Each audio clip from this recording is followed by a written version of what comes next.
Έλα με το Mi 5 έπρεπε τρέλε. Όχι ρε παιδί μου, φέρ' το μου αύριο. Έλα μάνα μου. Για να κάνω αυτά που θέλω, να πάρω εγώ από μέσα. Δεν τα ξέρω εγώ, αυτή είναι ένας φίλος μου να μου τα κάνει. Πέρα τα κάνουμε εδώ με τον Νίκο ρε. Φέρ' το μου αύριο.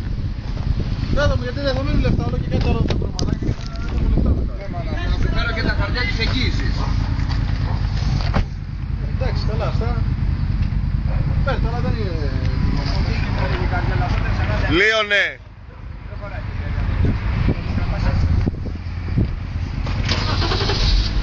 Δεν ακούω, δεν ακούω. Βίντεο είναι. Ναι ρε. Τώρα απλά θα βγω. Ναι, για να δούμε. Πήγε με το ερήπιο. Πήγε με το... Το ερήπιο λέω μαλακάς. Έλα πίσω, έλα, έλα.